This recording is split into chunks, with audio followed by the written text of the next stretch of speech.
Hello everyone, welcome back to my channel. आज की अपनी इस वीडियो में मैं बहुत ही अच्छे, बहुत ही पॉजिटिव कमेंट शेयर करूंगी आपके साथ। जिन लोगों का रिकवरी हो रहा है और कैसे कैसे एक्सपीरियंस हैं बाकी लोगों के भी, वो भी शेयर करूंगी। साथ ही आप लोगों के सवाल भी लूँगी जो आपने रिसेंटली मुझसे पूछे हैं, कमर दर्द, शाटिका, स्लिप डिस्क से रिलेटेड, उनके जवाब देने की कोशिश करूंगी। तो चलिए आज की वीडियो स्टार्ट करते हैं। सबसे पहले जिनका मैं कमेंट ले रही हूँ उनका नाम अमिता शर्मा है। आपको मैंने अभी पिछली मेरे ख्याल से एक दो वीडियो जो जा चुकी हैं उनके बारे में मैंने बताया था आपसे कि उनको, वो मुझे ये कह रही थी कि मैं सब कुछ फॉलो कर रही हूँ लेकिन मुझे रिलीफ नहीं आ रहा है, तो मैंने उनसे बात की थी। जिनके बारे में मैंने बताया था कि वो पूजा करते वक्त आगे, मतलब चेयर पे बैठ के आगे की तरफ मत्था टेकती हैं। आप लोगों को याद आ गया होगा। तो उन्हीं का अभी कमेंट मिला है। देखिए कितनी जल्दी फ़र्क पड़ता है आप जब प्रिकॉशंस करते हैं। जो भी इस दर्द और इस तकलीफ में है वो खुद एक्सपीरियंस करते हैं इस चीज़ को। ठीक है, जो चीज़ें मैं बताती हूँ ना, जो मैंने की है, मतलब मेरा एक्सपीरियंस है, बिल्कुल एज इट इज़ वैसे ही जब करते हैं तो क्विकली उनको पता चल जाता है कि हाँ, क्या हम गलती कर रहे थे अभी तक और किससे हमको रिलीफ आएगा। अमिता जी का कमेंट देखते हैं। इन्होंने लिखा है, और वो एक सिस्टर शायद मैं ही थी वो समझ गई कि मैं उनके बारे में बात कर रही हूँ।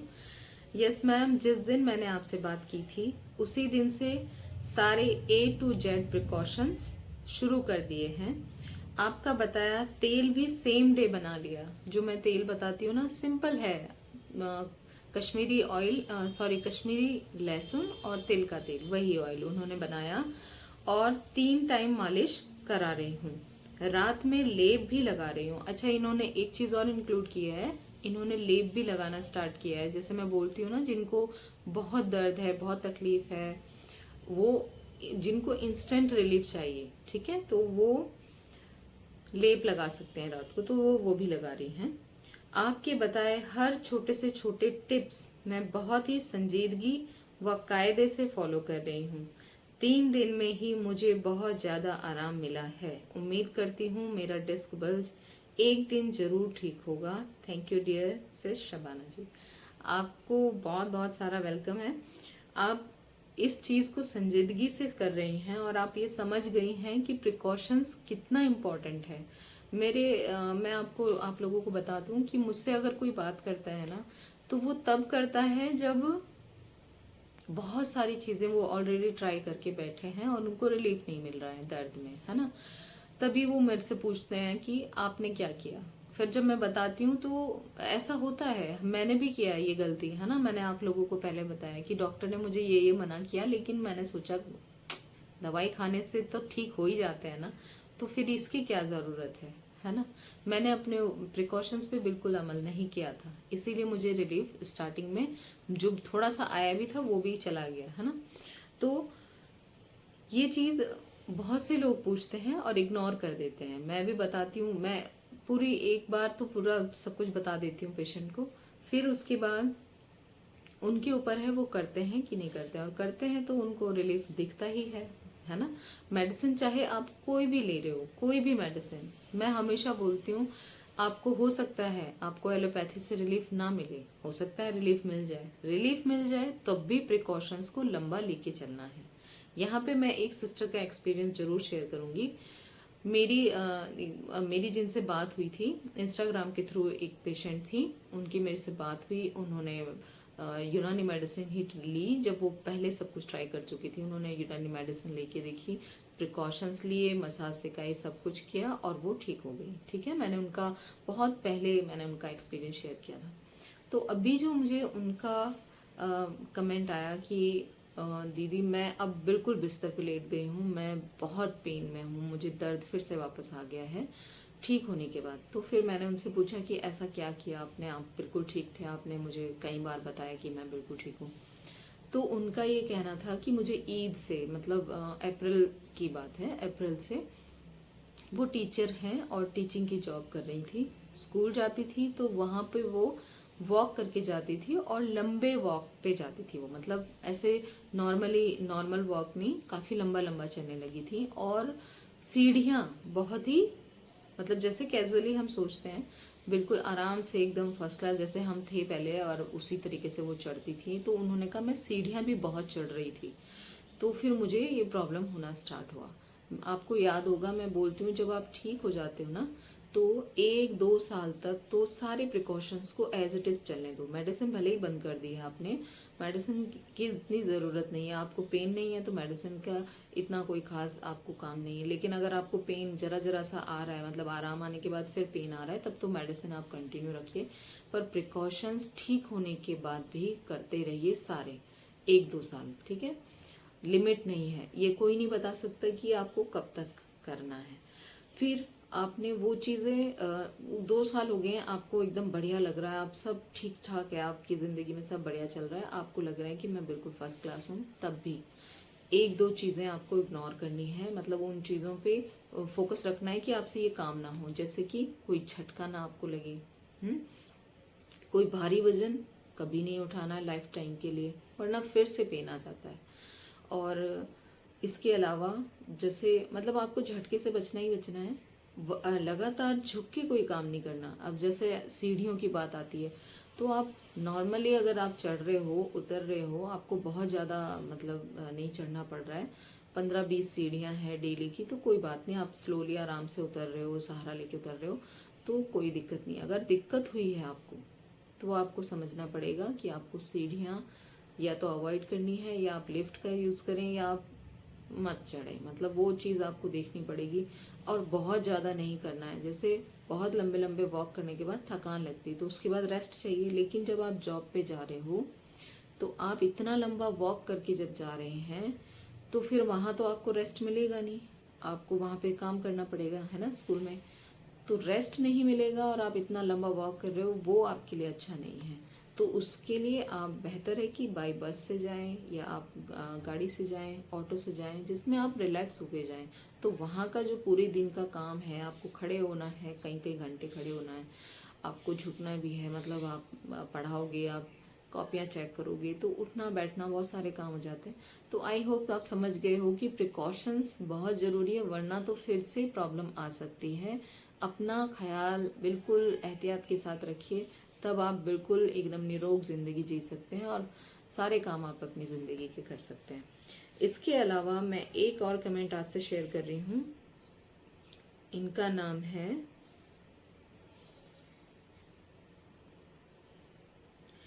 विठल नागोरे, ये महाराष्ट्र से हैं। और इनका भी मेरे से जब बात हुई, तो ये इंस्टाग्राम के थ्रू ही बात हुई थी मेरी। तो इन्होंने कहा कि मैं महाराष्ट्र नांदेड़ से हूँ, मेरी एज 40 ईयर है, 40 साल की हैं। मुझे L3, L4, L4, L5, L5S1 3 जगह पे इनको माइल्ड डिस्क बल्ज है, ऐसा मेरी रिपोर्ट में लिखा था। 10 महीने से मुझे कमर में बहुत दर्द था, और दाएं पैर में घुटनों के नीचे पिंडली और पंजे में दर्द था।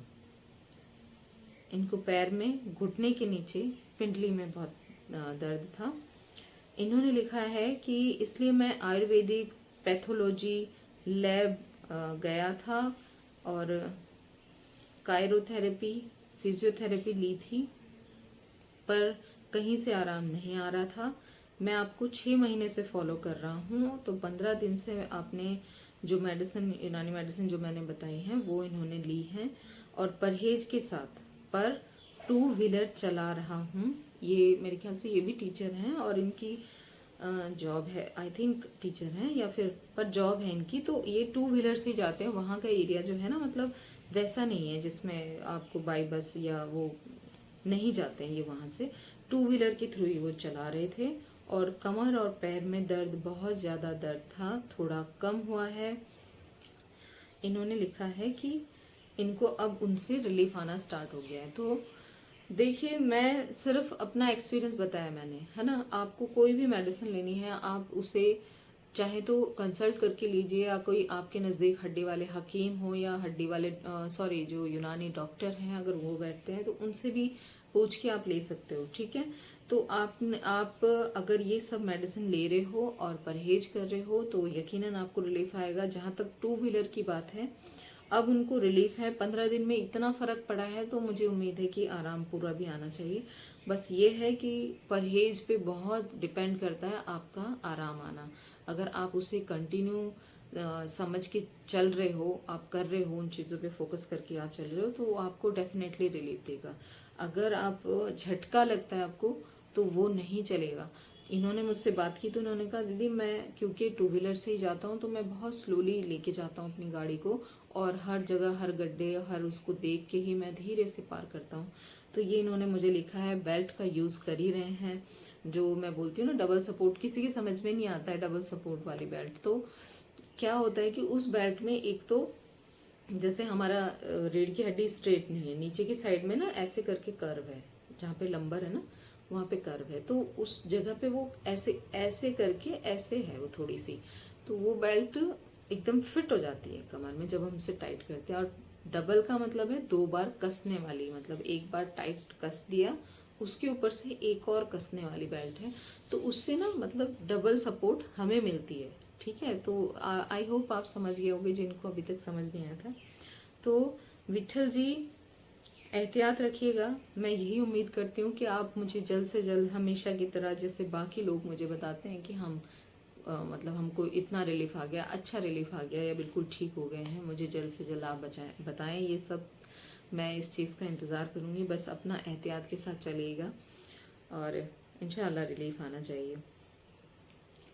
देखिए, ये तो थे जो लोग अभी ठीक हो रहे हैं। बाकी और भी बहुत सारे कमेंट होते हैं। कभी कभी ऐसा होता है कि इंस्टाग्राम पे बहुत सारे मैसेजेस आ जाते हैं बहुत सारे लोगों के, तो जिनका मुझे मैसेज आया था, तो वो मैसेज ही चले जाता है, वो पता नहीं कौन सी आईडी होती है, मैं भी भूल जाती हूँ।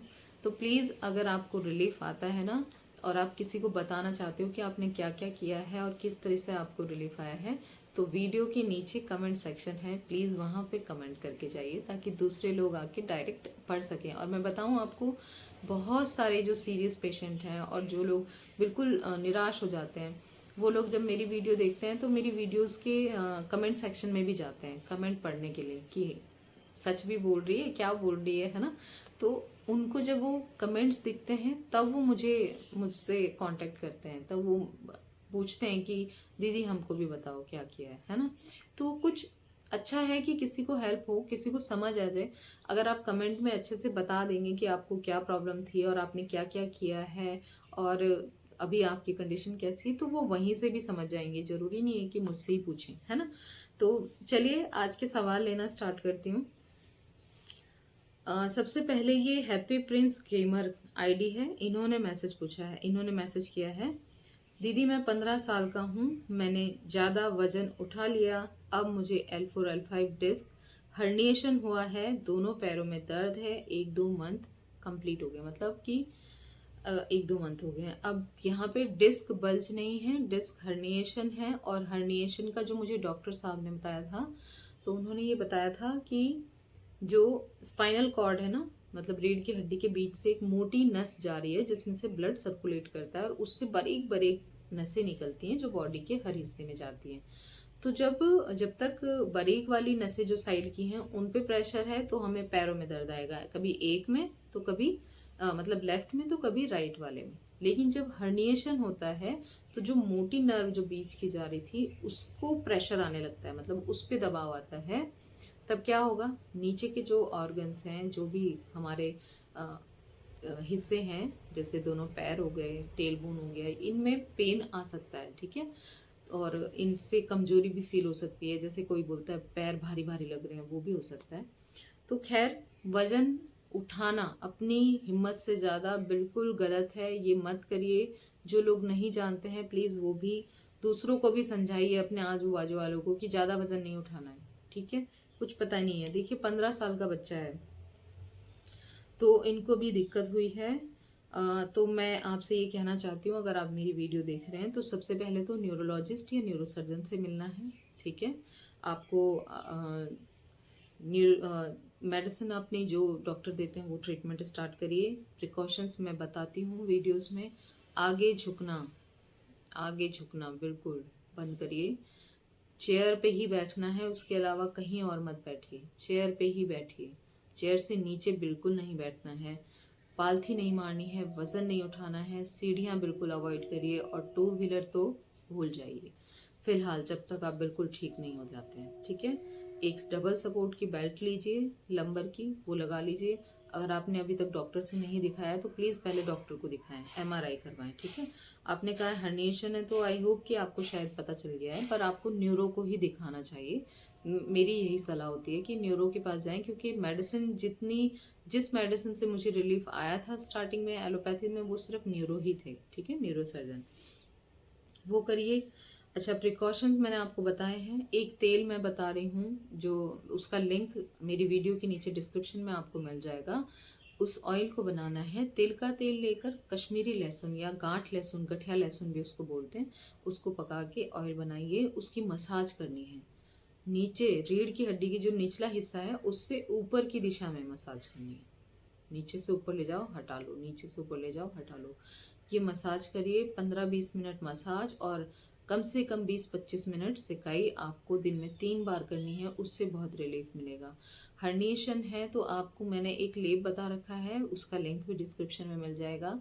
आंबा हल्दी मैदा लकड़ी चोट सज्जी, उसे बनाइए, बना के लगाने का तरीका देख लीजिए, उसे उसी तरीके से रात को सोते वक्त लगाइए। ये घर की ट्रीटमेंट है जो मैं बता रही हूँ, जो आप घर पे करोगे। ये सारी मेडिसिन आपको किसी भी आयुर्वेदिक शॉप पे या पंसारी के यहाँ पे मिल जाएंगी। ठीक है, ये 2 काम आपने करने हैं, आपको ये चीज़ें कंटिन्यू करनी है। आप घबराने की ज़रूरत नहीं है, आराम जितना करोगे आप उतनी जल्दी से रिकवर कर लोगे। दुनिया के सारे काम इस वक्त भूल के अपने ऊपर फोकस करिए, अपनी स्थिति को सुधारने पे फोकस करिए। ठीक है, अगर डॉक्टर फिजियो बोलते हैं, फिजियोथेरेपी बताते हैं तो वो करिए। एक्सरसाइज जो आपको रिलीफ दे वो एक्सरसाइज करिए। और इसके अलावा मैं सिर्फ यही कहूँगी कि अगर कुछ समझना है तो फिर मुझे इंस्टाग्राम पर मैसेज करिए, मेरी आईडी भी डिस्क्रिप्शन में मिलेगी आपको, आप वहाँ पे मुझे मैसेज कर सकते हैं। ठीक है, अगर एक तरीके से मेडिसिन से रिलीफ नहीं आता ना तो आप दूसरे ऑप्शन भी जरूर ट्राई करके देखिए। ये सबके लिए है, चाहे वो आयुर्वेदिक हो, होम्योपैथी हो, यूनानी पैथी हो। आपको जिस चीज़ से रिलीफ मिले वो ट्रीटमेंट के साथ, मतलब आप जो भी प्रिकॉशंस ले रहे हो उसके साथ कोई ना कोई मेडिसिन जरूर लेनी है आपने। अगला सवाल वंदना जी का है, वंदना राणा। इन्होंने लिखा है मेरा बेबी सीजर हुआ था, तब से मुझे कमर दर्द शुरू हुआ। देखिए, किसी को वजन उठाने से ये डिस्क की तकलीफ हो जाती है, तो किसी को बेबी सीजर से भी हो जाती है। कुछ नहीं कह सकते। कुछ पेशेंट पूछते हैं मुझे कि पता नहीं क्या हुआ, मैंने तो कुछ किया नहीं। तो किसी किसी को तो सिर्फ बाल्टी का वजन उठा लेने से हो जाती है और उस वक्त पता नहीं चलता जिस वक्त हमने ये काम किया है ना।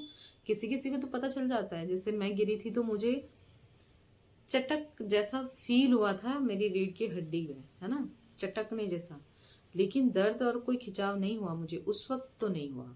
ठीक है, तो उस वक्त नहीं होता है जब आपने कुछ किया है, उसके बाद फील होता है। और जरूरी नहीं है कि इसी महीने हो गया है आपको, हो सकता है 6 महीने, हो सकता है 1 साल 2 साल। किसी का तो कोई कोई एक्सीडेंट होता है, जैसे गाड़ी से चल रहे थे और गिर गए थे, उस वक्त दर्द नहीं हुआ, लेकिन उसके बाद कभी दर्द हो जाता है। तो ये इस तरह का है।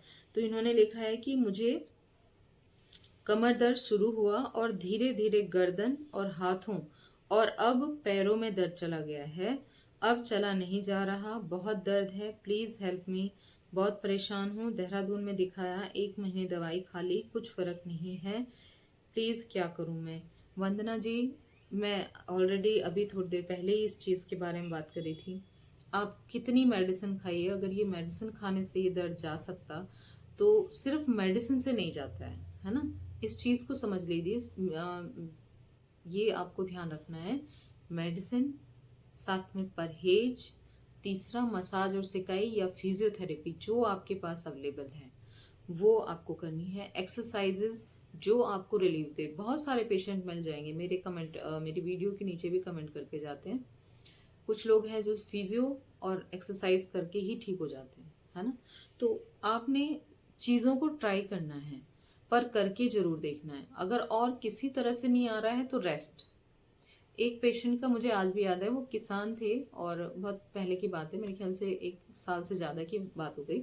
उन्होंने कमेंट छोड़ा था कि उनको सेम हुआ था तकलीफ और वो चल फिर नहीं सकते थे, लेकिन उन्होंने 2 महीने बिल्कुल रेस्ट किया, चारपाई पे लेट गए। वो पता नहीं चारपाई पे ही लेटे थे कि बेड पे, लेकिन वो लेटे रहे और उसी से उनका ठीक हो गया। ठीक है, तो मतलब मैं इतना समझ पाई हूँ अपनी तकलीफ के दौरान कि काम किया मैंने ताकि मुझे स्ट्रेस ना हो, मुझे ये टेंशन ना रहे कि अरे मैं बेकार हो गई हूँ। मुझे खाना बनाना बहुत पसंद है, मुझे खिलाना बहुत पसंद है अपने बच्चों को, अपने परिवार में, ठीक है। तो वो काम, और सफाई तो आपको पता है कि सफाई के बिना तो लेटने का भी मन नहीं करता है। तो हर काम को मैंने किया, पर काम इसलिए किया ताकि मैं मेंटली मतलब टेंशन फ्री रह सकूं, ये मैंने इसलिए किया। दूसरा, मुझे पता था कि मैं जितना रेस्ट करूंगी उतना मेरे लिए अच्छा है, मेरे लिए फायदेमंद है रेस्ट। तो मैंने काम किया और मैं लेट गई, मैंने काम किया और मैं लेट गई। मैंने ये कंटिन्यू किया है जब तक मुझे अच्छा खासा रिलीफ नहीं आ गया। फिर जैसे जैसे रिलीफ बढ़ा तो मैं बैठने भी लगी, मतलब मुझे टाइम का अंदाज़ा हो जाता था जब मुझे टेल बोन से पेन आता था। बस मुझे उस चीज़ का फिक्र थी। हर किसी को टेल बोन पेन नहीं होता है, सबसे पहले तो ये अच्छी बात है। तो मुझे टेल बोन पेन बर्दाश्त से जब बाहर हो जाता था तब मैं लेट जाती थी, वो टाइमिंग बढ़ने लगा उसका, है ना।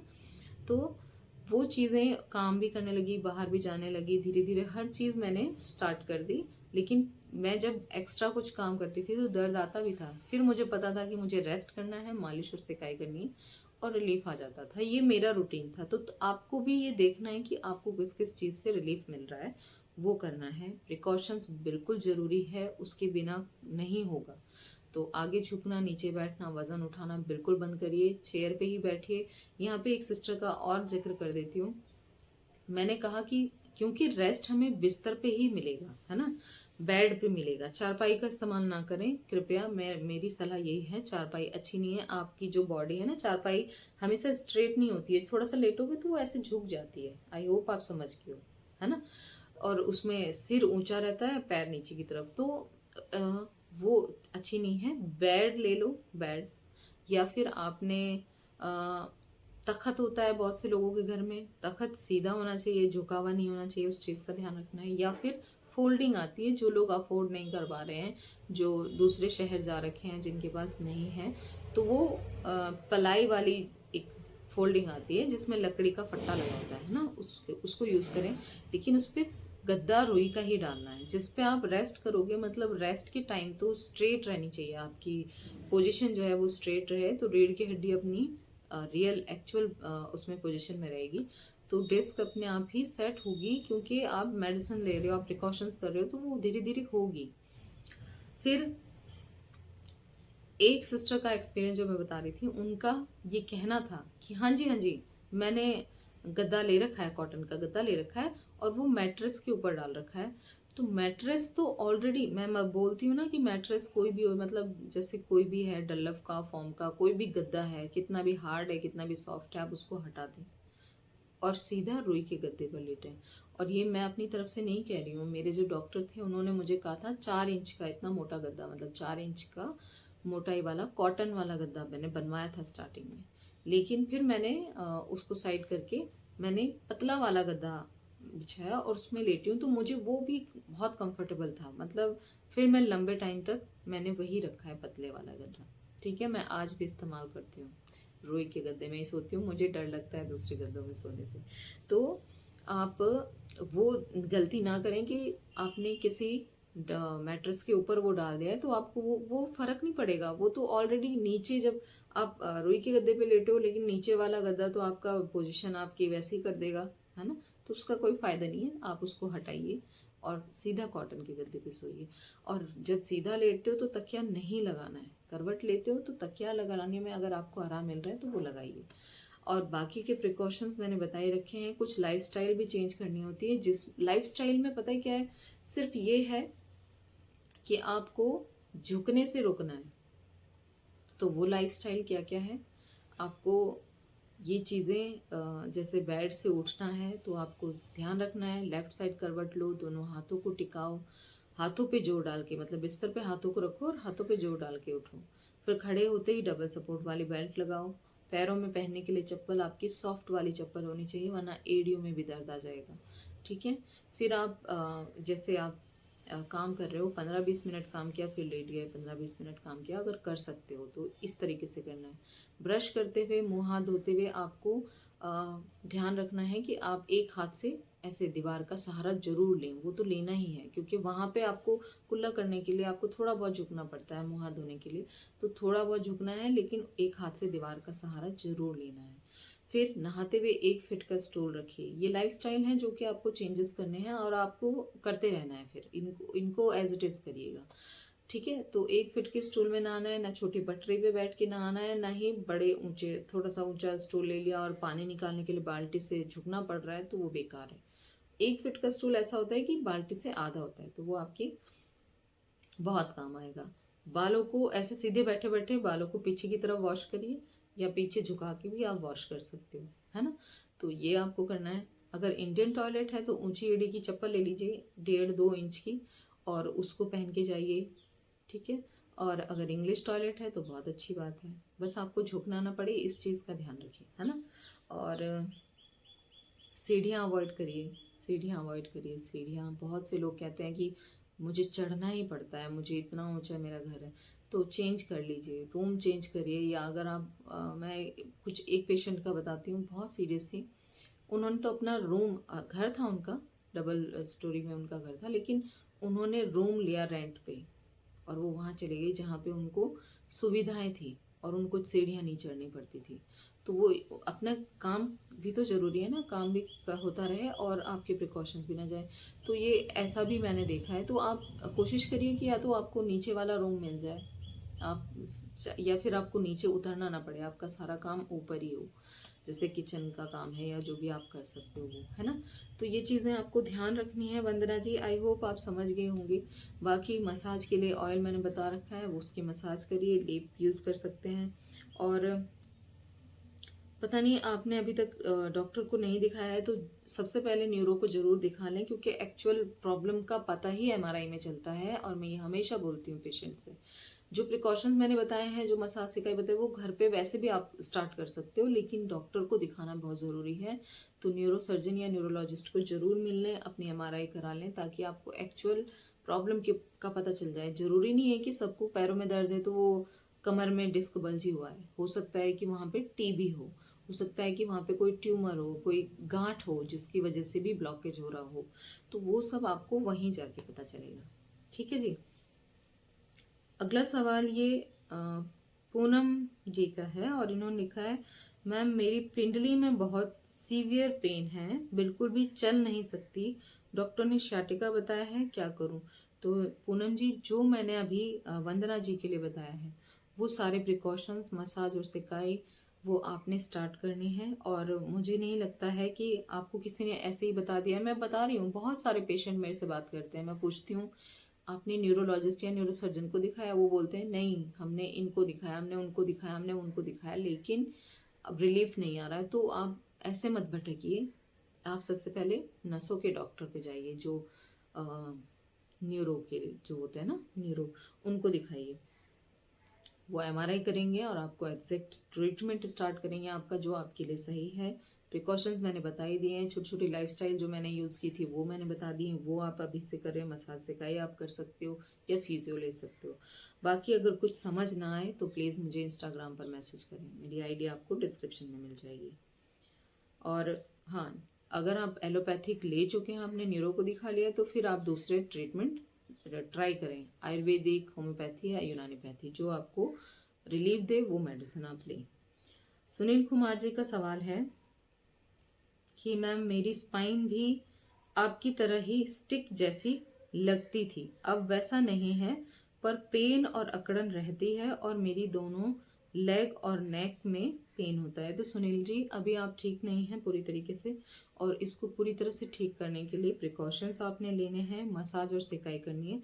मैंने आप लोगों को कई बार बताया होगा कि जो अकड़न थी वो मेरी मसाज और सिकाई से ही गई है। अकड़न इतनी भयानक थी कि मुझे, मतलब, वो मैं एक्सप्लेन भी नहीं कर सकती हूँ कि कैसी अकड़न थी। सिर्फ हड्डी ही अकड़ी हुई नहीं लगती थी लकड़ी जैसी, मसल्स भी अकड़े हुए लगते थे। मतलब अगर मैं करवट ले रही हूँ तो मेरे लिए वो बहुत पेनफुल होता था, और मुझे हर मसल्स फील होता था मुझे कि दर्द कहाँ तक जा रहा है, कितनी कितनी दूरी तक, मतलब वो एक्सप्लेन करने लायक ही नहीं है। तो वो आपको रिलीफ देगा मसाज और सिकाई। और प्रिकॉशंस आपको लंबे टाइम तक करने हैं। आपकी गर्दन में दर्द आना अच्छी बात नहीं है। जिनको कमर दर्द अभी ठीक नहीं हुआ है और गर्दन में दर्द आ गया है, तो इसका मतलब है कि आपको सर्वाइकल भी बढ़ रहा है। तो उस पर अमल करें। जो जो छोटी छोटी चीज़ें मैंने बताई हैं उनको अपनी लाइफ, डेली लाइफ में उनको इंक्लूड करें।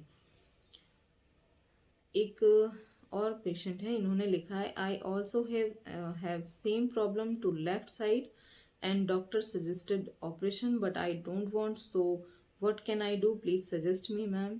देखिए, मैंने तो सब कुछ बता ही रखा है, अपना पूरा एक्सपीरियंस मैंने शेयर कर रखा है। अगर आप सर्जरी के लिए नहीं जाना चाहते हो तो आप दूसरे ट्रीटमेंट जरूर ट्राई करें, प्रिकॉशंस लें, मसाज और सिकाई वो अप्लाई करें।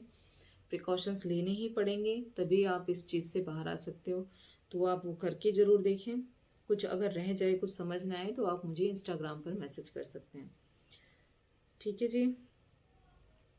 एक और मैसेज है, ये रोजी कौर लिखते हैं कि मैडम, मैंने पहले भी आपसे कहा था कि मेरे बेटे ने बाइक उठा ली थी क्योंकि पीछे वाला टायर गड्ढे में चला गया था। अब आप सोचो कि देखो कैसे कैसे हो जाती है प्रॉब्लम। पिछले वाला टायर गड्ढे में गया और वो जैसे उठा लेते हैं आराम से, वैसे ही उठाई उन्होंने और उनको हो गई ये दिक्कत।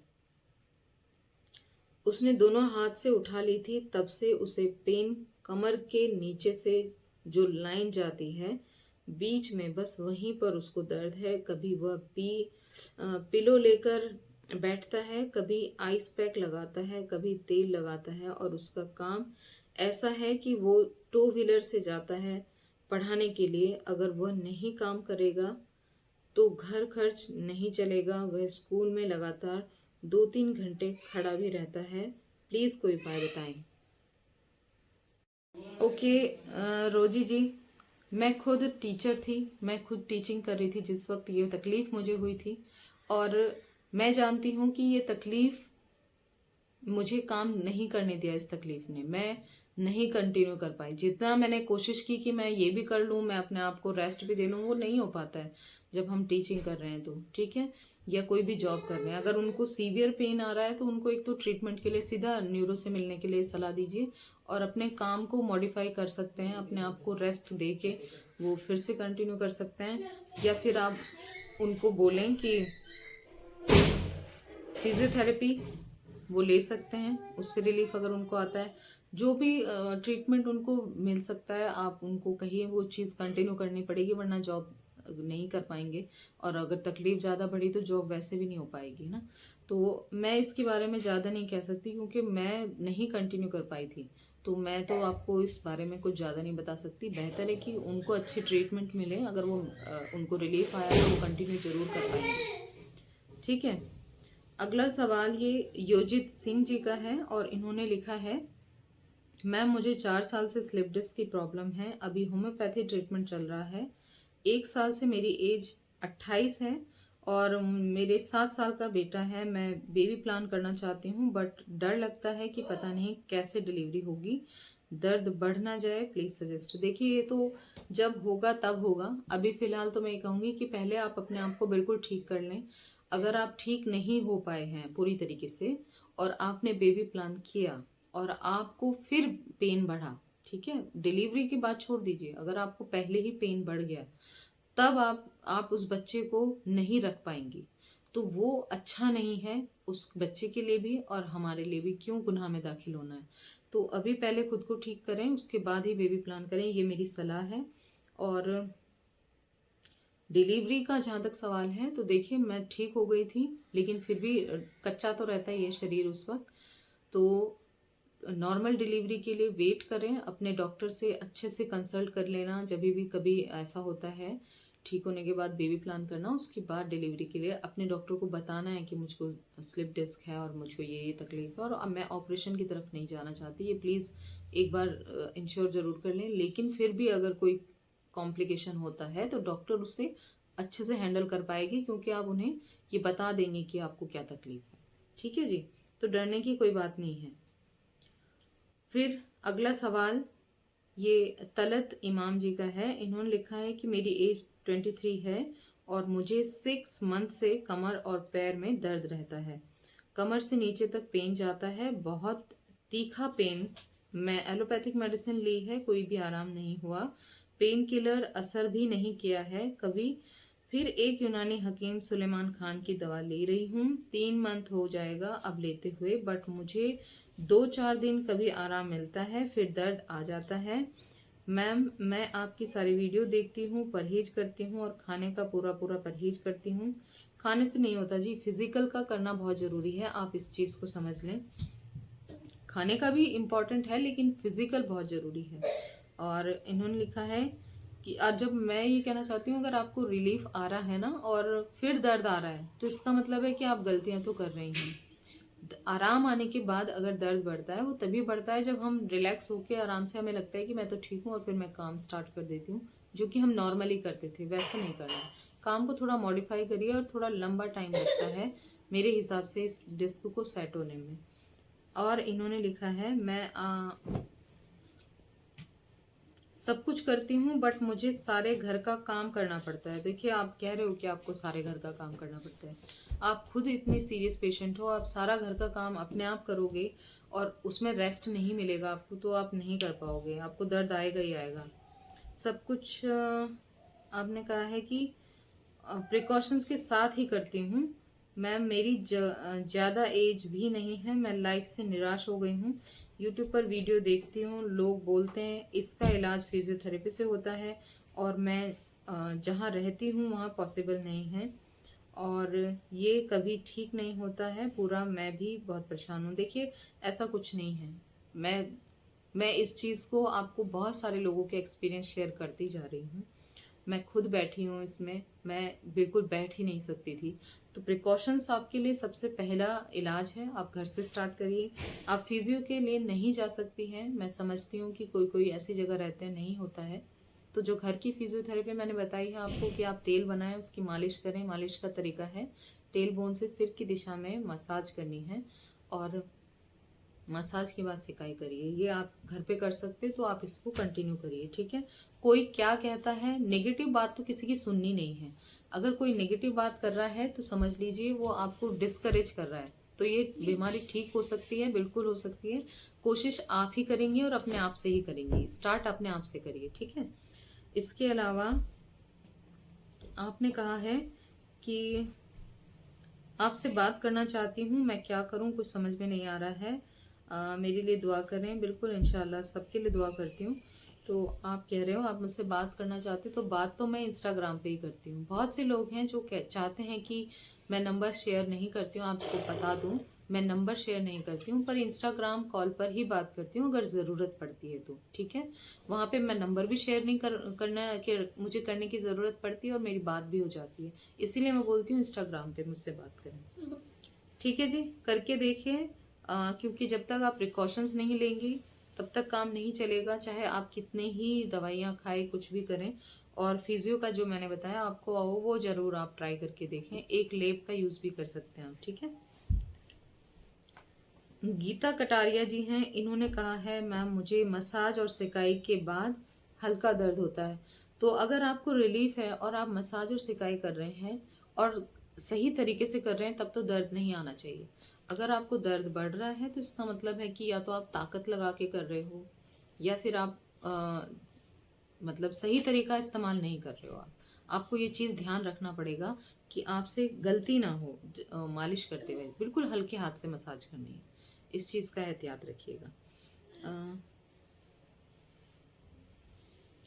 अगला सवाल ये किसी ने पूछा है कि मेरी एमआरआई में लेफ्ट साइड की नस दब गई है, और according to physiotherapist I do exercise 3 times for this, which treatment. I hope आप समझ गए होंगे अभी तक। तो अगर आप बने हुए हैं वीडियो में, कि आपको सीधा जाना है न्यूरो के पास, न्यूरोलॉजिस्ट या न्यूरोसर्जन, उनसे मिलिए, अपना ट्रीटमेंट वहीं से स्टार्ट करिए, फिर आप फिजियोथेरेपी और एक्सरसाइज उसके साथ जो डॉक्टर बता रहे हैं आपको, वो आप कंटिन्यू करिए, ठीक है जी। प्रिकॉशंस मैंने ऑलरेडी बताए हैं, लाइफस्टाइल मैं बता चुकी हूँ, वो भी आपको एज इट इज़ फॉलो करनी है अगर आपको नस दबी हुई है तो, उसी के लिए। प्रियंका जी का सवाल है, मुझे भी ये प्रॉब्लम है, ठीक हो गया था पर वज़न उठाते और सीढ़ियाँ चढ़ी तो फिर से स्टार्ट हो गया है।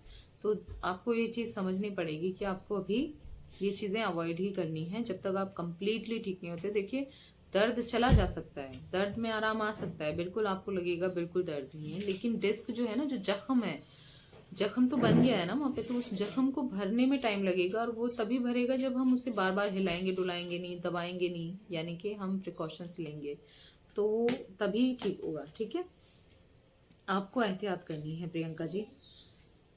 अगला सवाल ये देवाश्री नाम से है, जिन्होंने पूछा है क्या आपको लंबर के साथ सर्वाइकल का भी प्रॉब्लम था? हाँ जी, मुझे स्टार्टिंग में सिर्फ लंबर था और बाद में मुझे सर्वाइकल हुआ। मेरे ख्याल से 8-9 महीने बाद, जब लंबर में होने के बाद मुझे 8-9 महीने बाद ही मुझे सर्वाइकल का प्रॉब्लम स्टार्ट हुआ था। ठीक है, एकदम से नहीं हुआ था। आपने कहा है सर्वाइकल में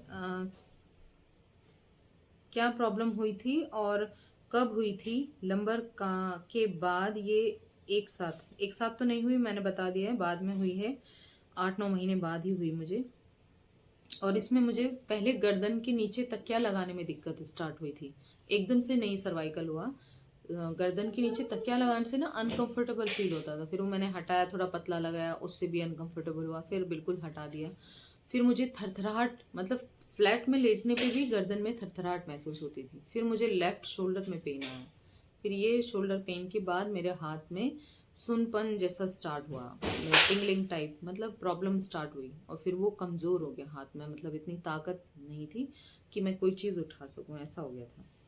आपने पूछा है कि फिर क्या क्या किया आपने सर्वाइकल के लिए? मैंने सर्वाइकल के लिए कुछ अलग से नहीं किया है। लंबर के साथ जो मैंने प्रिकॉशंस लिए हैं उसमें बस मैंने गर्दन के को आगे झुकाना अवॉइड किया, मैंने कोई कॉलर वगैरह कुछ नहीं लगाया, कोई एक्सरसाइज भी मैंने उस टाइम नहीं की है। हाँ, मैंने जो प्रिकॉशंस बताए हैं वो सारे किए हैं, और तकिया बिल्कुल नहीं लगाया है मैंने सिर के नीचे जब मैं सीधा लेटती थी। करवट लेटने पे तो क्योंकि शोल्डर पेन था तो मुझे तकिया लगाना ही पड़ता था, और उससे मुझे रिलीफ मिलता था। ये मैंने किया है। कब ठीक हुआ सर्वाइकल आपका, लंबर के बाद या पहले? मुझे सर्वाइकल कैसे ठीक हुआ, वो सब धीरे धीरे हुआ, प्रोसीजर सेम था, मतलब ये नहीं हुआ कि एकदम से लंबर ठीक हो गया एकदम से सर्वाइकल, ऐसा कुछ नहीं है। आराम से दोनों में धीरे धीरे रिलीफ आया, शोल्डर पेन कम हुआ, फिर गर्दन में थरथराहट कम हुई, हाथ में जरा अच्छे से चलने लगी पकड़, मतलब मजबूती आती गई। तो ये एकदम से नहीं हुआ है, और किसी के आगे पीछे नहीं, दोनों साथ साथ चले। ठीक है, अगला इन्होंने अच्छा, ये मेरे ख्याल से आप समझ गए होंगे। अगला सवाल जो है वो किसी का है, नाम नहीं है। इन्होंने लिखा है दीदी मुझे भी पैरों में और कमर में बहुत दर्द रहता है, मैंने 2 बार एमआरआई करवा ली है, मेरी एमआरआई रिपोर्ट नॉर्मल आती है। तो ये बहुत सारे पेशेंट की कहानी है। मैं यही कहूँगी कि आप घबराएं नहीं, होता है कभी कभी किसी किसी की एमआरआई में ना आता ही नहीं है कि उनको कोई प्रॉब्लम है, और कुछ में ऐसा होता है कि आई होती है प्रॉब्लम, लेकिन डॉक्टर्स नहीं बताते क्योंकि वो नॉर्मल सा डिस्क बल्ज होता है, तो वो कहते हैं कि कोई प्रॉब्लम नहीं है। तो आप प्रिकॉशंस तो ले ही सकते हैं अभी से, और अपने ट्रीटमेंट के लिए आप बिल्कुल न्यूरो से मिलिए, डॉक्टर से आपने दवाइयाँ लीजिए, और अगर आपको नहीं एलोपैथिक से रिलीफ मिल रहा है तो आप दूसरी मेडिसिन जरूर ट्राई करें, पर प्रिकॉशंस, लाइफस्टाइल बिल्कुल चेंज करिए, जो मैंने आपसे पहले अभी जो मैंने वीडियो में बताए हैं वो सारे आपको करने हैं। ठीक है, मसाज और सिकाई आप कर सकते हो घर पे, भले ही आप कोई ट्रीटमेंट ले रहे हो या नहीं ले रहे हो, वो आप कर सकते हो। आखिरी सवाल है आज की वीडियो का, ये कृष्णा जी का है, और इन्होंने पूछा है कि मेरे 2 मंथ से स्लिप डिस्क है, मेरे से बिल्कुल बैठा नहीं जाता है, और मुझे बाएं और दाएं पैर में दर्द हो रहा है, आपके भी ऐसा हुआ था क्या? हाँ जी, मुझे हुआ था, लेकिन दोनों पैरों में जब दर्द आता है तो वो प्रॉब्लम काफ़ी ज़्यादा होती है। इसका मतलब है कि डिस्क जो है वो हर्निएशन वाली पोजीशन पे ना आ गया हो, तो उसका एहतियात रखिए। 2 मंथ हुए हैं स्लिप डिस्क के, तो बैठना तो है ही नहीं, आप रेस्ट करिए, या तो लेटना है या तो खड़ा होना है। अगर आपसे बैठा नहीं जा रहा है तो ध्यान रखिए, बैठने की कोशिश मत करिए, ज़बरदस्ती नहीं करना अपने साथ। ठीक है, ज़बरदस्ती जितना करेंगे उतनी ही प्रॉब्लम बढ़ेगी। तो अगर आपसे बैठा नहीं जा रहा है, या खड़े नहीं हुआ जा रहा है, या वॉक नहीं करी जा रही है, तो ज़बरदस्ती मत करिए, बिल्कुल मत करिए। आपने अभी तक न्यूरो को नहीं दिखाया होगा मुझे लगता है, तो आप ज़रूर दिखा लें, अपना ट्रीटमेंट स्टार्ट करें, और बैठने के लिए जब आप खाना खाते हो या कुछ थोड़ी देर बैठना है 15-20 मिनट, तो उसके लिए कॉकिक्स कुशन आता है, उसको यूज़ करें, या फिर एक्टिवा की ट्यूब जो मैं बताती हूँ, जो मैंने ली थी। एक्टिवा की ट्यूब में थोड़ी सी हवा भरनी है, बिल्कुल थोड़ी, उसे फुलाना नहीं है, बिल्कुल टाइट, बिल्कुल थोड़ी सी हवा भरिए और उसे रखिए चेयर पे और उसी के ऊपर बैठिए। टेक लगा के बैठना है, बिना टेक के नहीं बैठना है। और कोशिश करिए कि पैरों को लटकाने के बजाय आप सामने किसी चेयर पे या टेबल पे लंबे करके फैला के अपने पैरों को रख के बैठें। ठीक है जी। प्रिकॉशन सारे एज इट इज़ करिए जो मैंने बताए हैं ऑलरेडी वीडियो में, और लाइफस्टाइल जो बताई है वो भी सारी करनी है। पालथी मार के नहीं बैठना है, ध्यान रखिएगा। पालथी नहीं मारनी है, चाहे आप कुर्सी पे बैठे हो चाहे आप बेड पे बैठे हो, और नीचे तो बैठना ही नहीं है। ठीक है, तो ये सारी चीज़ें करिए। खाने में चावल, आलू, खट्टी चीज़ें, ठंडी चीज़ें, फ्रिज की चीज़ें, फ्रिज के फ्रूट्स, वो सब नहीं खाने हैं। राजमा, छोले, उड़द की दाल जिनसे गैस बनती है, फ्राइड चीज़ें, वो सारी अवॉइड करिए। ये खाने का भी प्रिकॉशंस है, वो भी आपको इंक्लूड करना है। तो आई होप कि आपको जल्द ही राहत मिले। बस आज के लिए इतना ही। उम्मीद करती हूँ कि ये वीडियो आप लोगों की हेल्पफुल रहे, आप लोगों के लिए। और आपको लगता है अगर किसी को इसकी ज़रूरत है तो उन तक शेयर भी ज़रूर करिएगा। ठीक है, और अपना बहुत सारा ख्याल रखिए, सबको दुआओं में याद रखिए, मुझे भी। चलिए फिर मिलते हैं नेक्स्ट वीडियो में।